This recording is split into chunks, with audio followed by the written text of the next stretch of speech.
Hello friends, welcome back to my channel, The Lens India Professional Photography. In this video, we are going to cover about the photo shooting menu. This is the second page, menu page on the once you press the menu option. If you go into the details, there are lot many menus which are available in this in the list, and let's go one by one and try to understand what are these shooting menus. So the first is the reset photo shooting menu. So this is the menu which is basically used to reset the menus on this particular page only. This does not reset the overall camera. So if you feel that any of the setting is not appropriate or you don't remember the setting which has got tampered, so you can straightway use this function and you can reset the photo shooting menu. The next function which is available is about the storage folders. So storage folder, this is the default name starts with NZ7 underscore 2. We have facility to customize the name, but I have preferred to keep it default. So once you press the right arrow key on the back of your camera, this will allow you to change the name of the folders. Within the same folder, you have the number which is the prefix. So you can have multiple folders starting with number 100 and maximum you can go up to 999. So why do we need all these multiple folders? For example, if you are the photographer who is shooting product photography, you are shooting fashion photography, you are doing weddings, you are doing landscapes. So accordingly, you can define your own folders, wherein this will help you that suppose if you are having back-to-back photo shoots and you don't have time to download the photos into the uh, hard disk or your computer, so you can define different folders so that the photo shoot what you are going to start freshly can be stored in that particular folder. So this is the facility which is available in this menu setting. So once you set the folder, you have facility to select the folder from the list. So whatever folders you might have created, you can select those folders. As of now, I have only one folder. I have not created many folders because I prefer to download the images as soon as the photo shoot is done. Then the next is the file naming. So file naming usually in case of Nikon, it starts with DSC. So same like storage folders, you have facility to basically customize the file name. So once you press the right arrow key, you can customize the name the way you want. So I have kept it starting with ZKJ, which is Z means the Nikon Z series camera and KJ is the initials. So accordingly, you will see that there are two options. So sRGB and Adobe RGB. So if you are using the color space as sRGB, so the file naming will start with the alphabets and there will be underscore followed by the number. But if you start with Adobe RGB, the file naming will start with underscore and then the alphanumeric letters. So this is how the differentiation will happen in case of the file name depending on the color space. Then next is the primary slot selection. So primary slot selection allows you to define whether you want to use the CF Express card as a primary slot or SD card as a primary slot. So by default, I have kept it as a CF Express or XQD card. Then the secondary slot, you have multiple options available. That is the three options. One is the overflow, another is backup, and third is the RAW plus JPEG images. So if you select this overflow, so once the primary card memory is full, so automatically the images will be stored in the secondary slot card.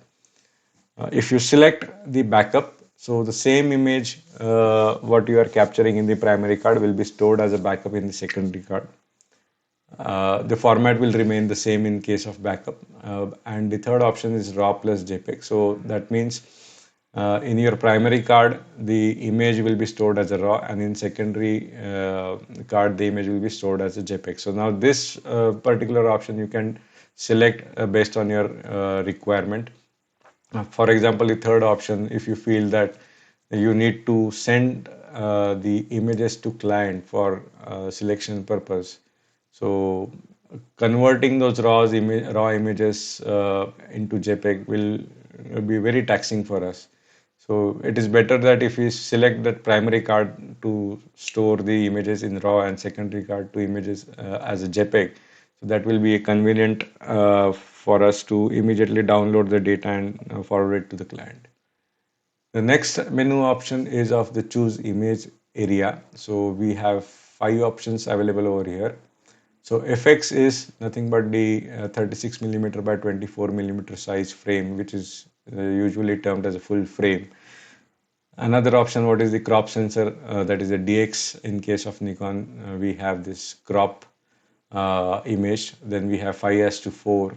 We also have 1 to 1, 16 to 9. So depending on the compositions or the layout what you want, you can select the appropriate option. But usually by default, I prefer to keep it out on FX.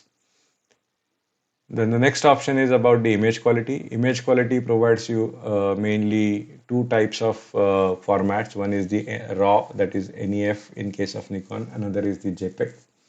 So you can select the one of the option based on your requirement. So it starts with JPEG basic and JPEG basic with star and so on and so forth. Usually, I prefer to keep it on RAW. You also have option to keep it as RAW plus JPEG. And if you see about the JPEG files, you will see that there are multiple options which are all basic with star, normal with star, fine with star. So this is the algorithm what is basically defined by the camera manufacturer. So fine and fine with star, for example. So fine is when we select the option JPEG fine, so this will give priority to the size. So the quality will get compromised. Already in JPEG, the JPEG is a compressed file. So once you select the JPEG fine, it will give the priority for the size. It will try to save some space on your card.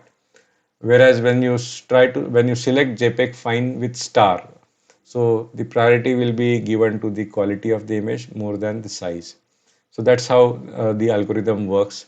And definitely with respect to basic, normal is the better quality, and as compared to normal, fine is the better quality. So this is how the quality will differ based on what options we are selecting. And usually, as I said, my practice is to only shoot the images in RAW. Then the next option is about the image size. So image size, we have both the options for the JPEG as well as the RAW. If you go for the JPEG, again you have the file format size, that is what uh, megapixel size you would like to select depending on the space management. So we have right from large, medium and small. So large definitely will be giving you the better quality. In the same way, when you go for the RAW, in RAW also we have 3 options: large, medium and small. So I prefer to keep it as a default as large. In some of the cameras, that is for example, I just want to mention here that like in Nikon Z6 and Z7, the earlier versions, we also have option to shoot the file photos in TIFF, whereas in Z7 II, we do not have the option to shoot the TIFF format. Uh, the next option available is Nikon, the NEF RAW recording. So if you select the option, you have the raw compression. So raw compression, we have the compressed and we have the lossless compressed and uncompressed. These 3 versions we are having. So uncompressed is the data is stored as it is. You don't get any compressed file. When you select the middle option, that is the compressed. So this compressed version means the space will be saved over here. The file will get compressed, and when you download this file into any of the post processing softwares, they are not completely reversible. So you won't get the reversible the whole uncompressed file. And if you try to do that, a lot of interpolation will happen and probably the image may get damaged. And the first option, which is the lossless compress, again this is similar to the compressed one, and this is the 100% reversible file. So once you put the file in the software for the post processing, it will get 100% uncompressed. The only thing is that it will take little bit of longer time to read the file. So usually I keep it as uncompressed, which is the default setting. Then the next option within the raw recording available is the bit depth. So this has to do something with the colors. So we have two options available, that is the 12-bit and 14-bit. So definitely the 14-bit will give much more wider range of colors as compared to 12-bit. So I prefer to select 14-bit. The next option available is the ISO sensitivity. So ISO setting you can do from the menu option also, as well as from the shortcut keys which are available on the camera body also. So once you set the press this ISO sensitivity setting, you have so many options available inside it. You can set the ISO to whatever the setting you want. Usually I prefer to set it at ISO 100. Again, if you want to set the ISO to the auto level, so auto ISO sensitivity, you have to turn it on. You have two options, on and off. I usually prefer to keep it off, but for demonstration purpose, I've made this on.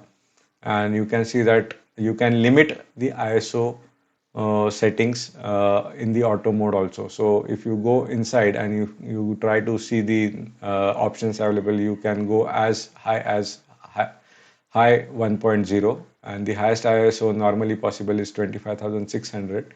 But if you feel that after particular ISO the image quality deteriorates drastically, so you can limit accordingly. So usually I prefer to limit the ISO to 6,400 or at the most to 8,000 when I'm using the ISO auto sensitivity control. So when we are using the flash, at the same time we can even control the ISO settings in the auto mode. So when I'm using the flash, I normally restrict to 1000 and not beyond that. And the minimum shutter speed what we have to maintain. So now minimum shutter speed what we have to maintain, we have so many options starting with auto.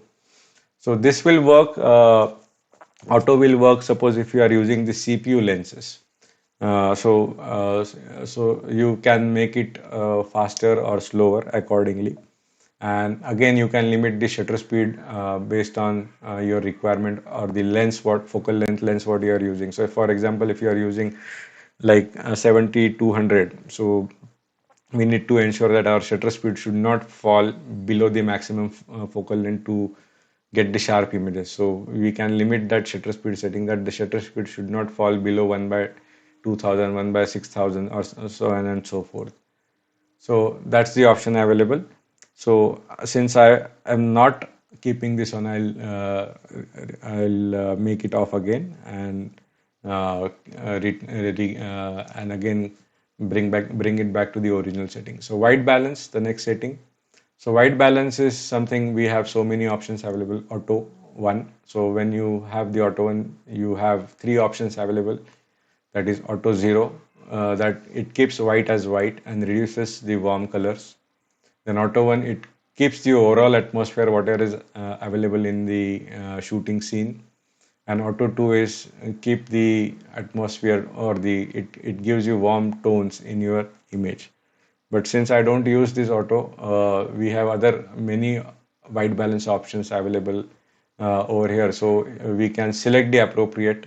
We also have the white balance option where we can key in the required color temperature the way we want, and we can start taking the pictures. The last option available in the white balance is the preset. This is nothing but the custom white balance. So this can be done with the help of gray card, where you can precisely match the color temperature of what is available in the shoot scene. So usually, in most of the cases, I prefer to keep it as a direct sunlight. And one more thing about the white balance is that if we are shooting in RAW, we really don't need to bother about the white balance because the whole profile can be replaced while doing the post processing. However, if we are shooting it in JPEG, so it really becomes difficult and a lot of processing may be required to correct the white balance if the image is shot in JPEG. So RAW, we really need not to bother whatever is the white balance is. but JPEG we really need to be careful while selecting the white balance. But still, in spite of this, I normally prefer to select the direct sunlight because it gives the more real tones, whatever white balance we are available in, we are seeing in the scene, and that further reduces my post-processing efforts. So I'll set it back to the direct sunlight, which is my original setting. Then the next menu available is the set picture control. So this is also called as a picture style. So we have various presets available over here. That is auto, standard, neutral, vivid, monochrome, portrait, landscapes, sorry, and flat. Apart from this, we also have some 20 other creative picture controls, and we can select any of them as per our liking, the way we want to shoot. And again, this particular setting is only effective, or this setting gets applied on the images what we are seeing on the back of the screen of our camera, and it get also applied when we are shooting in JPEG. But if we are shooting it in RAW, this set picture control setting really doesn't matter. But still, I would like to see the original image as it is unprocessed by any the camera. So I prefer to keep it as a neutral. And again, if you press the right arrow key, you have further options to customize these sliders based on your requirements. So I prefer to keep it as a default, and I haven't touched any of the settings. Then the next menu available is the manage picture control. So this is in line with this the top one, set picture control. So we can customize these presets again, and what are the presets we want, and every preset what we have we can select as per our liking. So but I normally don't play with this, I keep it as a default. Then the next option available is the color space. In color space we have two options, that is the sRGB and Adobe RGB. Again, this option really matters if we are shooting in JPEG, but if we are shooting in RAW, this setting really doesn't matter. But still, as a practice, I normally follow it like this: that if I'm going to shoot the image which are going to be used on the digital media, so I prefer to keep it as a sRGB. If I'm going to use it for my own personal artwork or something, or a print purpose, I prefer to keep it on Adobe RGB. Now, what is sRGB and Adobe RGB? So sRGB is something like which is the small gamut of the color, and Adobe RGB is much more broader color gamut, bigger gamut, color gamut, you can say. So this is how we normally can select the color space based on our requirement. Then the next setting available is the active delighting. Now this is the proprietary setting of the Nikon, and active delighting is nothing but, in the simple terms, you can term it as high dynamic range. When you have a too much of contrast in the scene, you can activate this active delighting. So if you see, we have various options available, that various tones we have in the scene, that brightest to the darkest, where we have mid-tone grays, light grays, dark grays. So in such situation, we can select the active delighting options. So it varies from low to auto, but since my practice is like, I usually keep it off and would like to take the control of the scene manually. Then the next is the long exposure NR, that is NR means the noise reduction. So usually I keep it off. You can make it on when we are shooting the image where the exposure is too long.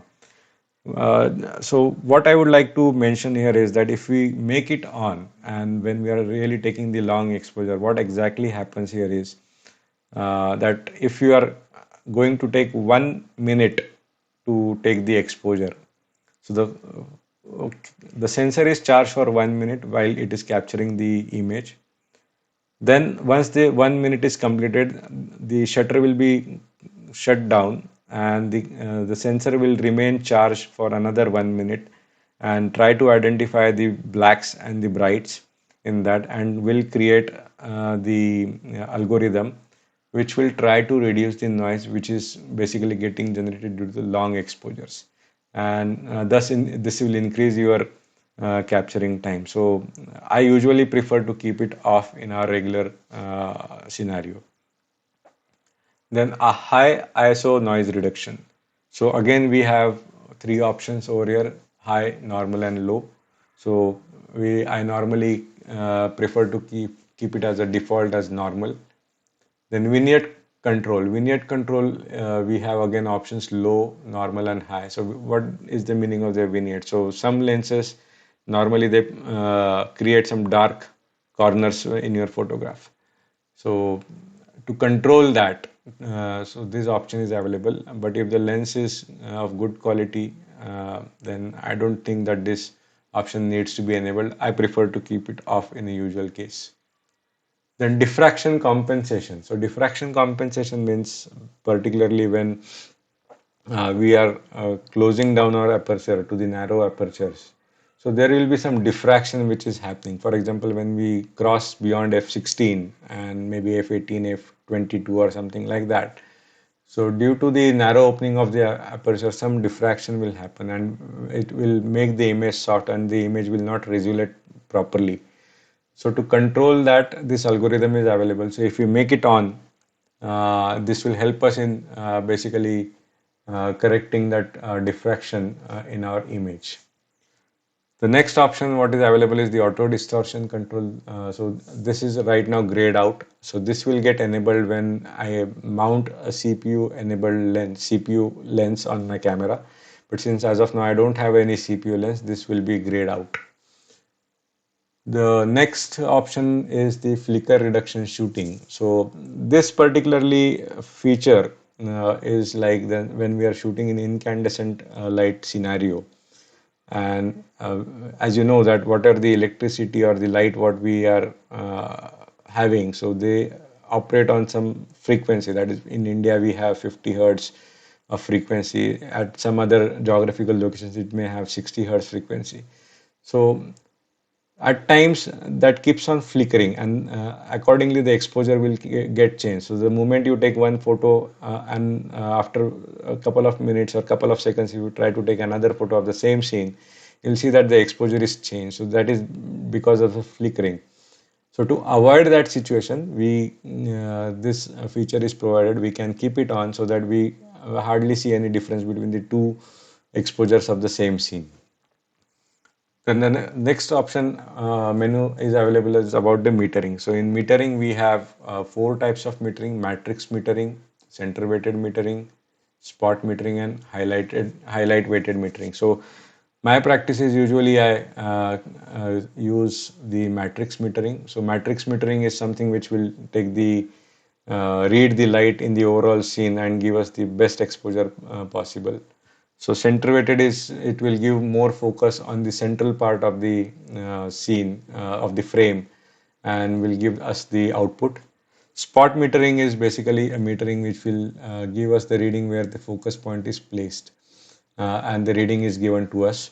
And the highlight weighted metering is again similar to the spot metering, but the only difference over here is that it will also take into consideration for the highlights while calculating the exposure where the focus point is.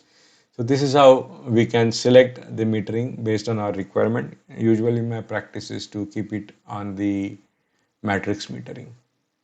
Then the next feature available or the menu is available is the flash control. Now currently this is disabled.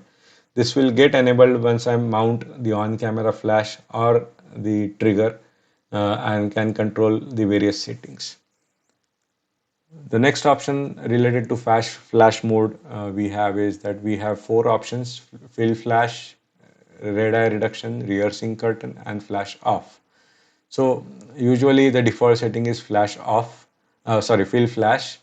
If you are shooting a portrait or humans, you can select this flash with the red eye reduction so that you don't get the red spot in the eye of the portrait.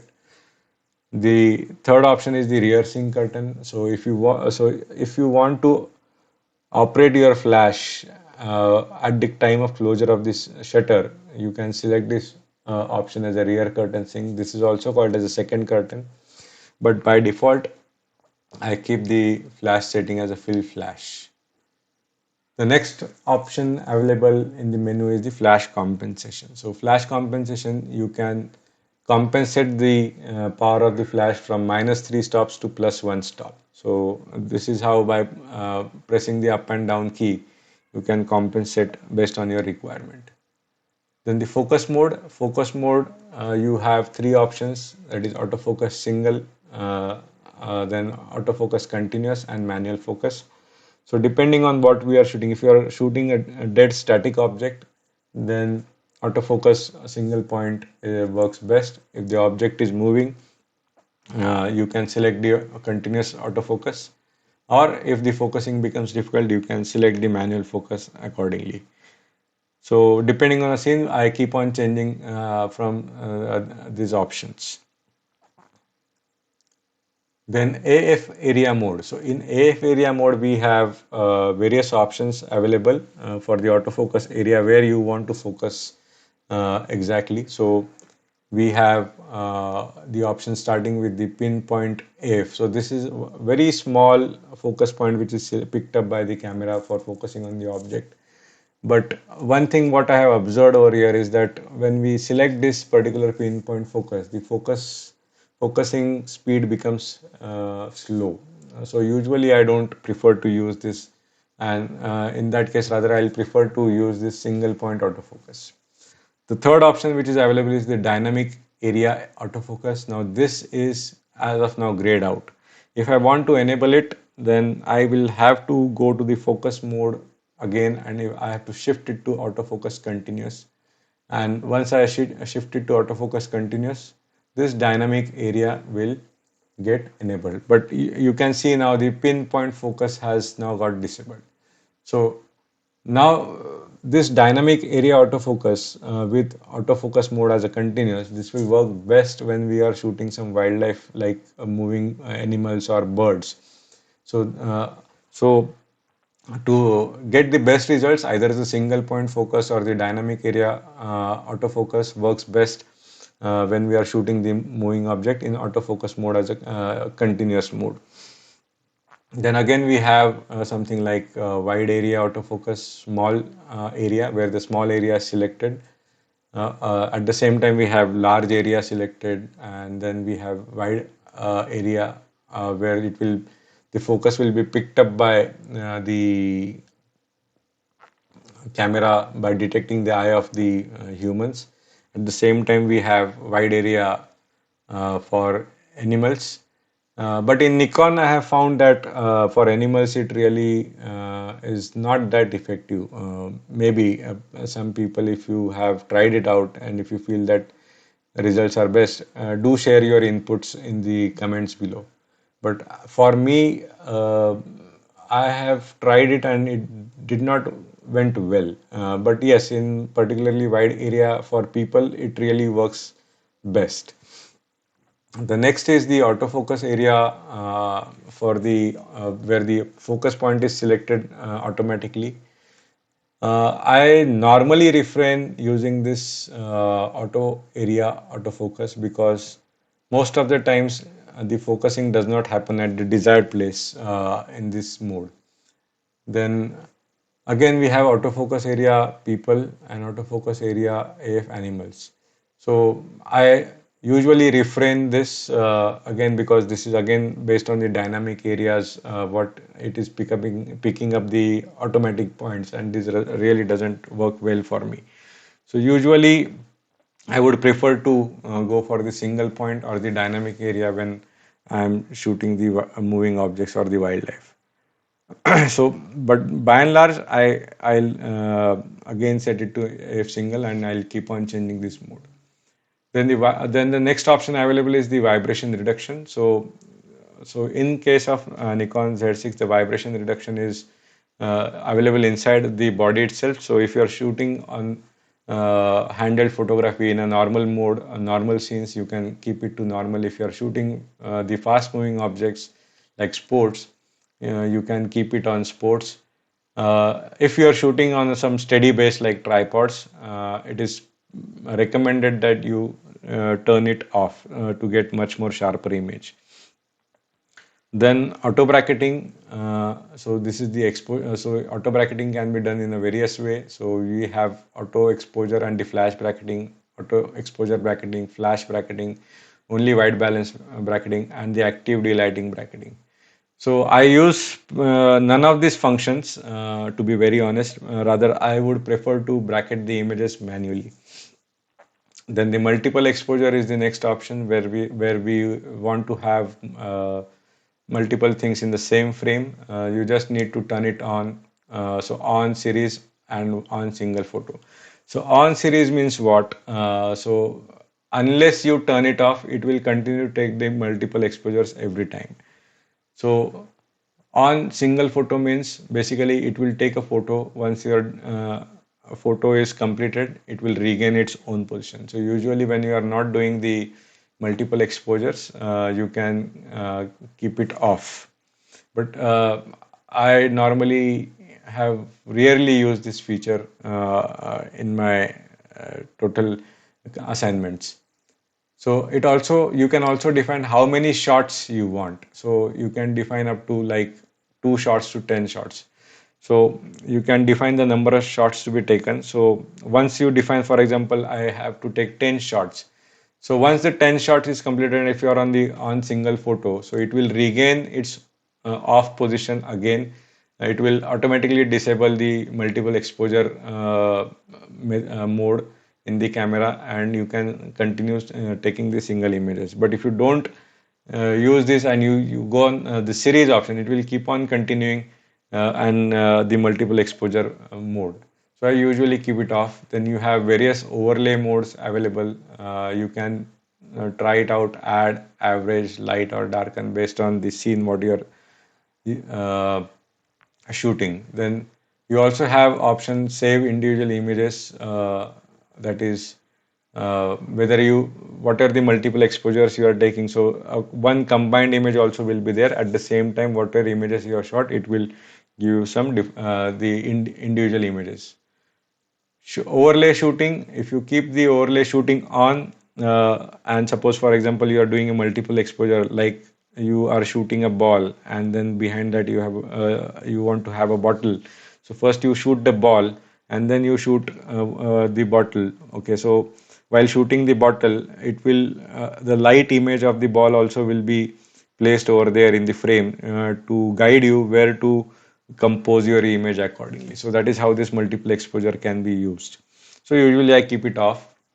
Then next is the high dynamic range. So high dynamic range is like when, as we have seen the feature called as activity lighting, it is similar to this function. So where we have a high contrast images, where we have two brights and two darks, we can shoot it in HDR mode. So again, I'm not the user of the HDR. I prefer to control my exposure manually and stitch the images. Then interval timer shooting. So you can take the number of shots defining by the intervals in between. So this is the one feature which is available, and you can set the features accordingly. That what should be the start time and what should be the interval, how many shots you want, exposure smoothing. For example, if you are shooting something like landscapes, so probably even though this whole scene is steady, but the movement of leaves or something will probably create some out of focus type image. So to smoothen out that, this feature is available. Then we move on to the time lapse movies. So if you want to take the time lapse movies, you can set the intervals. You can set the shooting time, how much time you want to shoot. Again, the similar features of the earlier one is available over here. Then the focus shifting. Focus shifting is something like usually what we used to do in the earlier DSLRs, that we used to where we want to have the depth of field from end to end, we used to do focusing point by point. Now this feature is available for a focus shifting in this camera, where you can define how many shots you want, with what steps you want, with what intervals you want to take the photograph, what exposure you want, whether you want a silent shutter or and again where you would like to store these images. So now the number of shots, how many shots you can take? You can take minimum one shot to maximum 300 shots. Then with what's how many steps you would like to shift. So from very narrow to the wide. So you can select accordingly with how much interval you would like to take the next shot. So you can the range it varies between 0 seconds, that is absolutely no time delay, till 30 seconds. Then the first frame exposure. So if your exposure is fixed, you don't want to change the exposure for every frame, you can make it on or you can keep it off. Then silent photography, as you know that since this is a mirrorless camera, so we have a mechanical shutter as well as the electronic shutter. If you don't want that noise to happen, you can keep it off. But if you are shooting it in a studio light environment, you need to make it on. Otherwise, the studio light won't fire. Then folders, altogether you can, what are the images of the photo stacking you are taking, you can store them in the new folders, and if you want you can reset the file numbering also depending on the case maybe. So you can enable it by pressing the right arrow key or disable it by pressing the right arrow key if you are based on your requirement. So the last point is about the last menu option which is available is the silent photography. Now, as I mentioned, silent photography, if you want to hear the sound of the mechanical shutter, you can keep it on or else you can keep it off. So that's it about the photo shooting menu. I guess this was the longest video in the total series of the Nikon menu settings.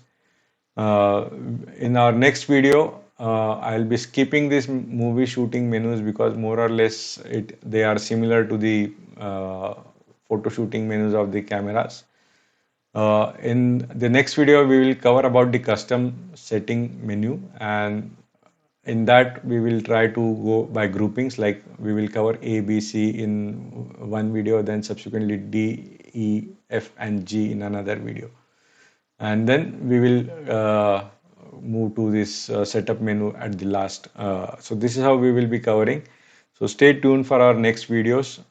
Thank you so much. If you feel you need any additional information about these menu settings, please do mention in the comment box. Please feel free to ask your questions in the comment box. I will be happy to answer about those questions.